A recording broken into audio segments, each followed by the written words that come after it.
नमस्कार मित्रों। आज हम राजस्थान में जन्मी प्रमुख भक्तिन और भक्ति काल की महत्वपूर्ण कवयित्री मीरा और उनकी भक्ति भावना की चर्चा करेंगे। मित्रों, भक्ति काल के भक्तों में मीरा का नाम बड़े ही आदर और सम्मान के साथ लिया जाता है। उनका ये आदर भाव और सम्मान भाव उनकी निष्कपट, निश्चल, प्रेमिल भक्ति भावना के आधार पर ही उन्हें मिला था। मीरा का काव्य भक्ति से भरा हुआ है। उन्होंने प्रेम के उदात्त पक्ष को अपनी रचनाओं में, अपने पदों में स्थान दिया और उसे उस ऊंचाई पर ले गई जहां पर सांसारिक वैभव और विलास नहीं पहुंच सकता है, नहीं पहुंच पाता है। अगर ये कहा जाए कि उन्होंने भक्ति को, प्रेम को सांसारिक ऐश्वर्य, विलास और कामुकता से मुक्त किया, केवल अपने प्रिय एवं आराध्य के प्रति अनन्य भाव से समर्पण करना ही उनकी भक्ति का मूल आधार था। उनकी भक्ति का एक दृढ़ स्तंभ था और इसी भावना के कारण भक्तों में उनका आदर बड़े ही सम्मान के साथ लिया जाता है। मित्रों, मीराबाई कोई कवयित्री नहीं थी, बल्कि एक साधिका थी, एक भक्तिन थी। मीराबाई ने अपने आराध्य को परम प्रियतम माना और उन परम प्रियतम के प्रति प्रेम के कारण ही उन्होंने भक्ति के पद लिखे, भक्ति के पद गाए। और यही एक प्रमुख कारण रहा कि मीराबाई की रचनाओं में, मीराबाई के पदों में प्रेम पूरित भावना है, प्रेम से भरी हुई भक्ति भावना है। और इसी भक्ति भावना की विविध झांकियां हमें देखने को मिलती है। इस भक्ति भावना के साथ साथ मीरा के पदों में प्रेम की पीर है, विरह की वेदना है, आत्मनिवेदन है और आत्मसमर्पण का भाव भरा पड़ा है। आप मीरा पर यह तनिक भी या कतई आक्षेप नहीं लगा सकते हैं कि मीरा की रचना, मीरा के पद सिर्फ एकाकी भावना से भरे हुए हैं। उनके पदों में, उनकी रचनाओं में ये सभी भावनाएं पर्याप्त मात्रा में उपलब्ध हैं। मीरा ने ईश्वर को पति के रूप में स्वीकार किया है और पति को रूप में स्वीकार करने के कारण ही उनकी रचना में, उनके पदों में कांता भाव और माधुर्य भाव का समावेश हो गया। बड़ी स्वाभाविक सी बात है, जब कोई भक्तिन अपने आराध्य को ही अपना पति मानती है तो माधुर्य भाव तो निश्चित रूप से उसमें आएगा ही।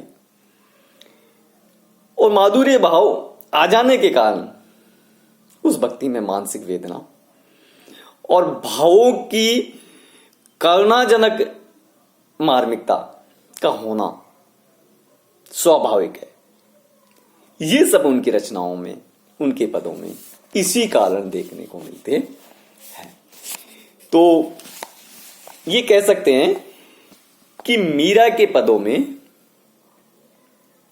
भावों की मार्मिक अभिव्यंजना हुई है। अब हम मीरा की भक्ति भावना का विस्तृत अध्ययन करें तो हम सबसे पहले ले सकते हैं कि मीरा की जो भक्ति है वह माधुर्य भाव से भरी हुई है। माधुर्य भाव से भरी हुई क्यों है मित्रों? माधुर्य भाव से भरी हुई इसलिए क्योंकि मीरा ने अपने आराध्य परम प्रियतम श्री कृष्ण को पति के रूप में स्वीकार किया है। एक तरफ तो उन्होंने इसे पति के रूप में स्वीकार किया है, दूसरी तरफ उसे अविनाशी कहा है, और इसी अविनाशी को श्री कृष्ण के रूप में स्वीकार करके उन्होंने उसे अपने प्राणों का आधार माना है, प्राणाधार माना है।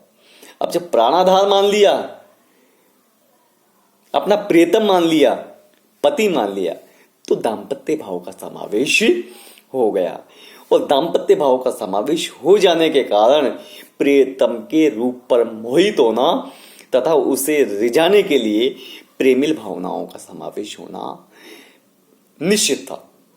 और इसी कारण मीरा के पदों में, मीरा की रचना में इस प्रेमिल भाव और रिझाने की प्रवृत्ति देखने को मिलती है। अतः मीरा ने स्वयं अपने आराध्य प्रियतम की प्रिया एवं समर्पित कांता मानकर माधुर्य भाव को अभिव्यक्ति दी। मीरा ने किस प्रकार माधुर्य भाव की अपने पदों में अभिव्यक्ति की है? उनके पदों को देखते हैं तो यह सिद्ध हो जाता है। उन्होंने लिखा है, मेरे तो गिरधर गोपाल दूसरों ने कोई, जाके सिर मोर मुकुट मेरो पति सोई। कि मेरे तो गिरधर गोपाल ही हैं, इनके अलावा मेरा दूसरा और कोई नहीं है। जिनके सिर पर मोर मुकुट है, मेरे पति वे श्री कृष्ण ही है। स्वयं मीरा श्री कृष्ण की इस रूप माधुरी पर मुग्ध थी, और उन्होंने उन्हें अपने नेत्रों में बसाकर हमेशा प्रेम रस में डूबने की कामना की है। इसलिए तो मीरा ने कहा, क्या कहा है मित्रों? मीरा ने कहा है, बस्या मारे नैनन मानंद लाल, मोर मुकुटी मकराकृत कुंडल, अरुण तिलक शोभा भाल। इस तरह निसंकोच कहा जा सकता है, हम कह सकते हैं कि मीरा की भक्ति में तन्मयता है, समर्पण है, प्रेम निष्ठा है, और दीनानाथ की प्रोसित पति का बनकर उन्होंने अपने आप को दर्शाया है। अपना सारा जीवन अलौकिक प्रेम साधना और माधुर्य भाव की भक्ति में व्यतीत करना ही उनका उद्देश्य रहा है। तो हम इस अध्ययन से ये बात कह सकते हैं कि मीरा की भक्ति में माधुर्य भाव था। अगले बिंदु के रूप में हम देख सकते हैं कि उन्होंने प्रियतम रूप में कृष्ण की भक्ति की है। मीरा स्वयं कृष्ण प्रेम की दीवानी थी, और अपने आप को कृष्ण प्रेम की दीवानी बताती हुई उन्होंने श्रृंगार रस प्रदान पदों की रचना की, क्योंकि प्रेम और प्रेम की अभिव्यक्ति श्रृंगार रस में ही हो सकती है। इसी कारण उन्होंने अपने प्रियतम को रिझाने के लिए प्रयास किया, और कभी कभी तो मीरा तन्मय होकर के उन्होंने प्रेम भाव को इस तरह अभिव्यक्ति दी है कि स्पष्ट घोषणा करती सी प्रतीत होती। क्या घोषणा करती है मीरा? मेरे तो गिरधर गोपाल दूसरों ने कोई, जाके सिर मोर मुकुट मेरो पति सोई। तो उन्होंने स्पष्ट कहा है कि मेरे पति तो गिरधर गोपाल हैं, जिनके सिर पर मोर मुकुट है। इसके अलावा मित्रों, हम मीरा की भक्ति में नवदा भक्ति को भी ले सकते हैं। हालांकि मीरा बाई की भक्ति में माधुर्य भाव की प्रधानता थी, लेकिन जो 9 प्रकार की भक्ति होती है वो भी कहीं न कहीं मीरा के पदों में समावेशित होकर हमारे सामने आई है। मित्रों, हमारे मन में एक सवाल उठता है कि जो नवदा भक्ति है ये कौन कौन सी है। तो नवदा भक्ति में हम ले सकते हैं गुण श्रवण, ये सबसे पहले भक्ति का रूप है। स्मरण, ये दूसरा रूप है। कीर्तन, चरण सेवन, अर्चन, पाद वंदन, दास्य, सक्य और आत्मनिवेदन, ये भक्ति के 9 रूप होते हैं। मीराबाई के अनेक पदों में दास्य भाव की अभिव्यक्ति भी हुई है। उन्होंने लिखा है कि अरज करूं अब ला कर जोरे, श्याम तुम्हारी दासी। दूसरी जगह उन्होंने लिखा भी है कि दासी मीरा लाल गिरधर, तारो अब मोई। तो इस प्रकार मीरा ने दास्य भाव की भी की है, और नवदा भक्ति के जो अनेक रूप है उन अनेक रूपों का भी उन्होंने अपने पदों में वर्णन किया है। एक जगह उन्होंने लिखा है आत्मनिवेदन का, क्या लिखा है? हरि मेरे जीवन प्राण आधार, और आसरो नाहीन तुम बिन, तीनों लोक मझार। तो ये आत्मनिवेदन है। तो हम निष्कर्ष रूप में कह सकते हैं कि मीरा के पदों में नवदा भक्ति का वर्णन मिलता है। मीरा हालांकि प्रमुख रूप से सगुण भक्ति में थी, लेकिन इनके पदों में यत्र तत्र या अनेक स्थानों पर निर्गुण भक्ति के भी पद मिलते हैं। हालांकि मीरा का ये सैद्धांतिक आग्रह न रहा हो, फिर भी उसने अपने आराध्य की अलौकिक शक्ति का वर्णन करने के उद्देश्य निर्गुण निराकार रूप का स्तोत्र भी किया है। कैसे किया? उन्होंने लिखा है, भज मन चरण कमल अविनाशी, मीरा रे प्रभु हरि अविनाशी, देसु प्राणन को। तो इस प्रकार मीरा ने अनेक जगह निर्गुण ब्रह्म का भी वर्णन किया, निर्गुण भक्ति का भी वर्णन किया। हम अगले बिंदु के रूप में ले सकते हैं नाम गुण स्तवन। ये मीरा की भक्ति का एक दूसरा रूप है।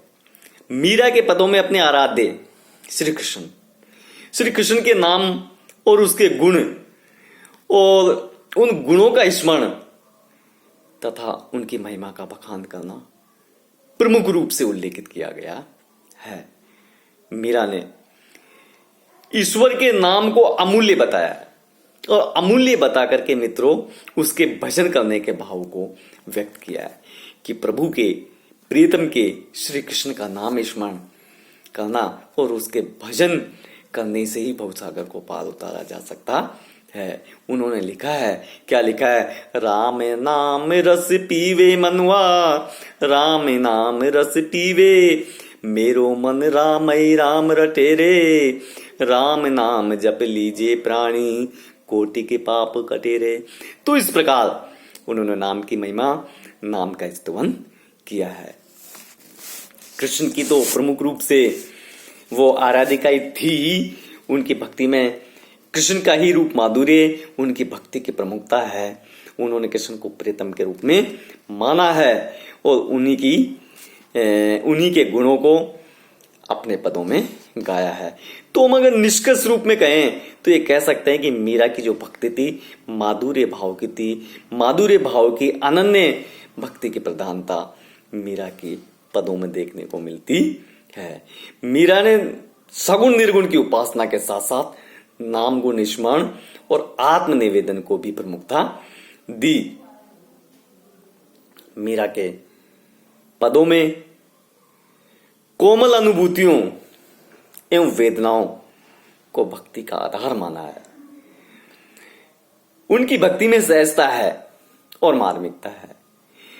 तो कुल मिलाकर ये कहा जा सकता है कि मीरा की भक्ति कांता भाव की है, माधुर्य भाव की है, हृदय की कोमल अनुभूतियों का करुणा का, विरहजन्य वेदना का सहज रूप से वर्णन किया गया है, उसे अभिव्यक्ति दी गई है। मीरा इसीलिए भक्तों में मीरा की भक्ति इसीलिए महत्वपूर्ण मानी जाती है।